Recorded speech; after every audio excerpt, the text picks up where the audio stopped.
Welcome back to the channel, guys. This is VIN 11191119. This is a 2016 paint code 223, which is Caviar Black with LA20 black interior, for sale on Facebook Marketplace in the Houston, Texas area, Katy, Texas, for $47,000 with 71,000 miles. And it's been a Texas car its whole life. It started its life in Austin, went to Dallas, San Antonio, kind of that area, and then now in Houston. So production statistics, 448 out of the 2,348 cars I've identified for the US 49 were Caviar.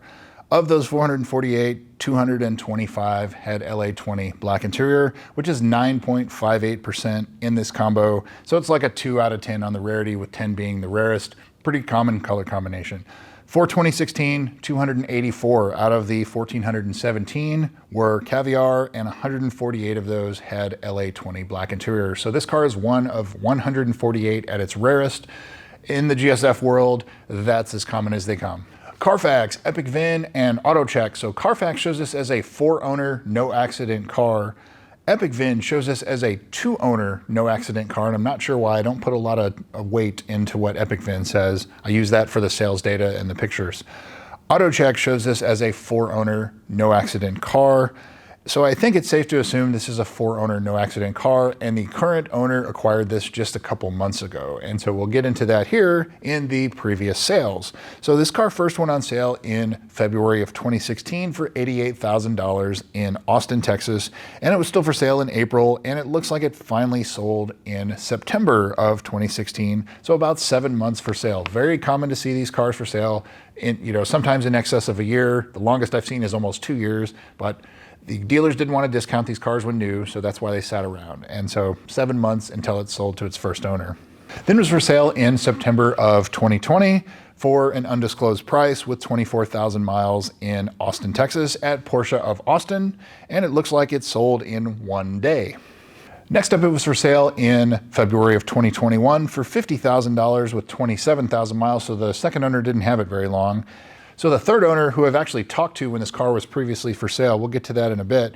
It was for sale in Richardson, Texas, in the DFW area at a Toyota dealer, and it sold in under a month. Again, where the guy that I talked to acquired this. And so I have a lot of history on this car that the current owner is not disclosing, and so it will be very helpful for you as a buyer to listen to what I have here. That owner, the third owner, he listed it for sale in June of 2025 on Facebook Marketplace for $39,000, and he eventually dropped it to $35,000, and I think that's where it sold. But it had headers, it had some aero mods, it was lowered, it had some wheels on it, and he offered to put it back to stock wheels for on $35,000, and I think that's probably how it sold, because that's how it's for sale now, on the stock wheels. And the reason that car was so cheap when it sold is because it had hail damage. And so when I asked why it doesn't show in the Carfax, he said, well, he didn't have insurance at the time when it happened, and so he obviously couldn't turn it in under insurance. So that's what the deal was. So this car, either he fixed it, or I don't think he did, or the current owner who is selling it fixed it and just, paid it out of pocket to get it fixed, so it's not on the Carfax. But this car does have prior hail damage. So this car had delaminating carbon fiber when it was for sale earlier this year, and it had a carbon fiber center console lid, and it looks like that's gone now. So now for sale here at the end of November 2025, the current owner is selling it. He acquired it in, it looks like, August or September of 2025. So he's only owned it a couple months, probably fixed the hail damage, and is trying to get $12,000 more than what he paid for it. So the car, looking at the photos, this car looks like it has some damage on the passenger side front fender. It has maybe something going on with the fender liner on that corner and some curb rash on that wheel, but you can also see in that same photo, you can see what looks like coilovers. You can see kind of the blue top to the coilover in that photo. The rear, you can see that it's still got some of the aero parts.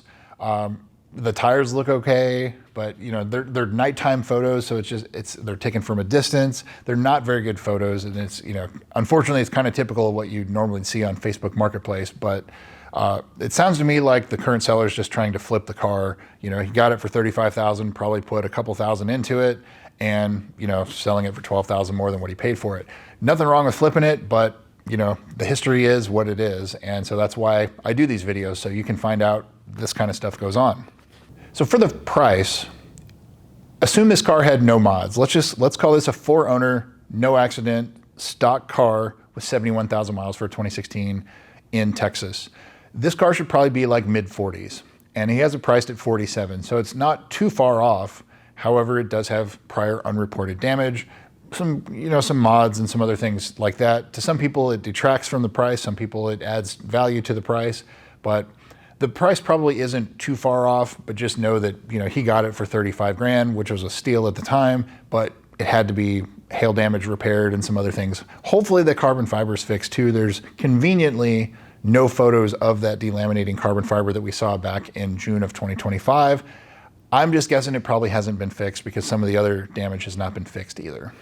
The owner is selling this car as a clean history, you can see in the photo here, and he also says it's well maintained. Well, the service history, this car was not very well dealer maintained, not in the last 45,000 miles or 4 to 5 years. Like basically 2021 is like the last real service, and there's nothing on the Carfax that suggests otherwise, that it's been serviced other than maybe some DIY service. So I would say it's not well serviced, not just not well dealer service, it's not well serviced, at least as to Carfax and things like that. So hopefully there is some DIY or at least some kind of records that are provided with this car for the service, because it's not well serviced otherwise on paper. So the first entry of note at the dealer is August of 2017. The driver's door was squeaking and they lubricated the seal. Pretty common to see on these cars, no big deal there. May of 2019, the passenger front fender has an abrasion and they asked to see if it would buff out, and they said they can't buff it out, and they did the JLB recall, the high pressure fuel pumps. So that is probably the damage that we are seeing on the passenger side front fender there, that it can't buff out. It needs to be repainted. And so the current seller has chosen not to do that, or well, even the previous owner too. But this is a long time ago. This is back in 2018. So this is 5, 6, this is like almost 8 years ago. July of 2018, the seat coolers are reported as not working and no issues were found.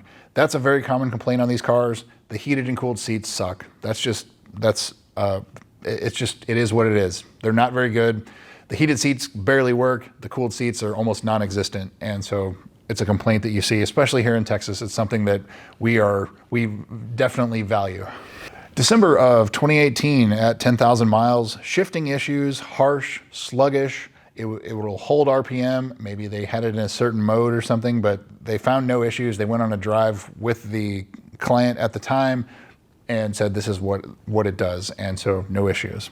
February of 2019, the low pressure fuel pump was reprogrammed, so that's the humming or buzzing that you hear in the back seat. That's done, so good to see. December of 2020 at 26,000 miles, blind spot monitoring issue, and they found evidence of impact to the rear bumper.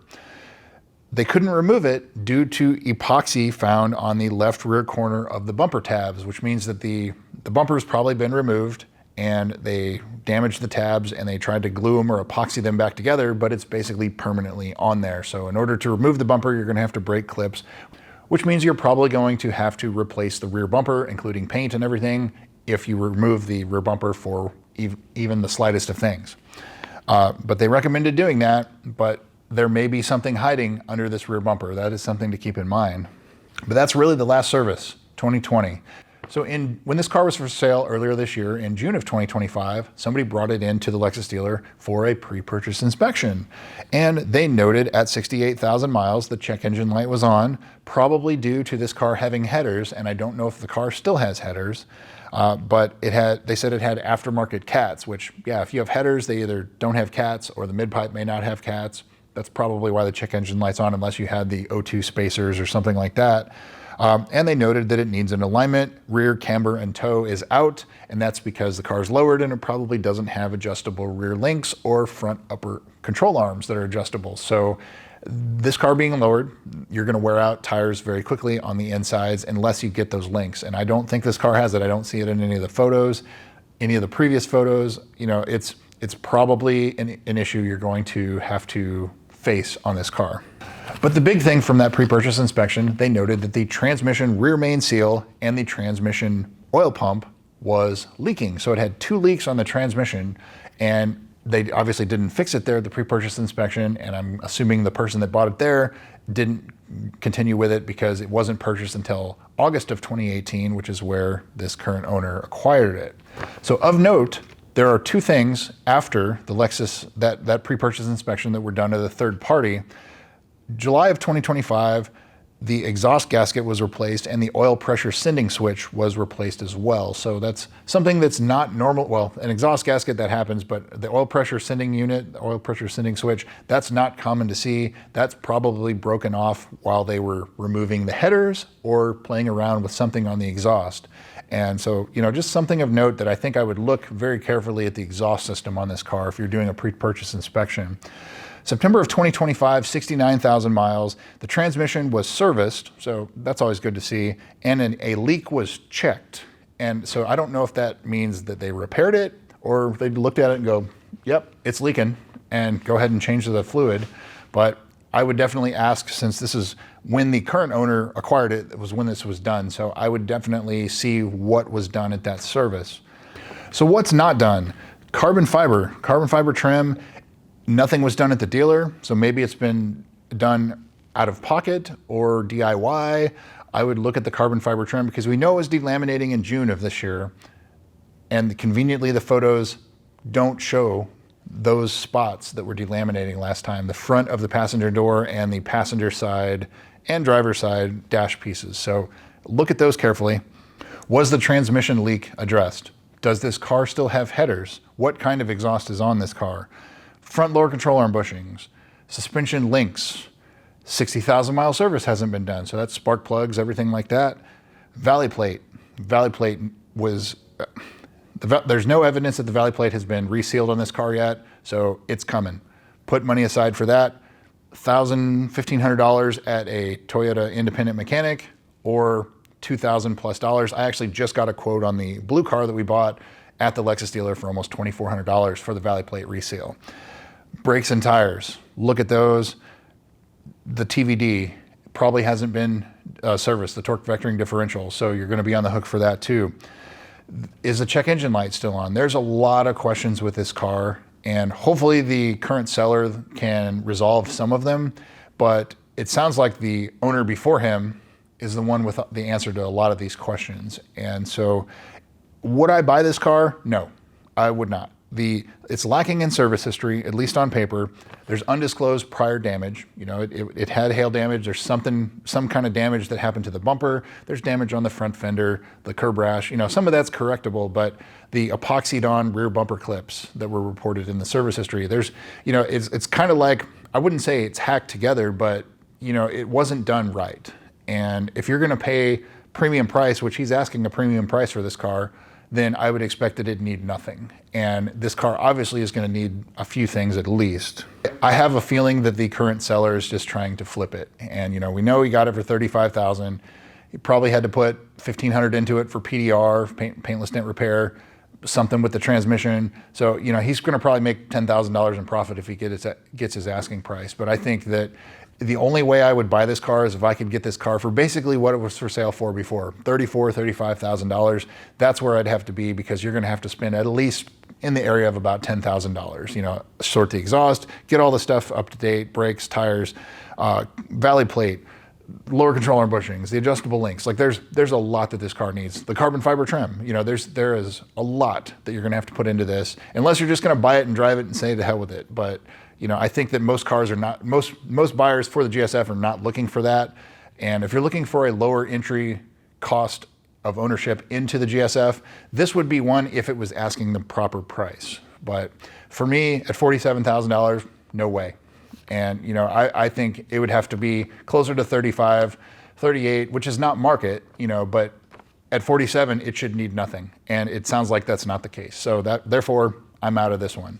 I think that as we're, pretty consistent with pretty much one new GSF pops up almost every day, that, you're competing with those cars. This car is competing with those. There's one that I did the other day that was almost identical to this in mileage. It has 64,000 instead of 71,000, but it was pretty well sorted, and it's ready to go.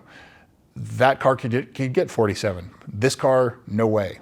And, you know, I think maybe he's planning on somebody just going, oh my God, a GSF, and I can't believe it, it's near me, I'm gonna buy it. But when you dig into this one, it has a lot of red flags. So unless they can answer those and absolve those red flags, then I would probably stay away from this one. That's my opinion. So anyway, that's what I've got for you guys, VIN 1119. Thanks again for watching. If you bought this car, let me know in the comments. But thanks again for watching. We'll see you soon.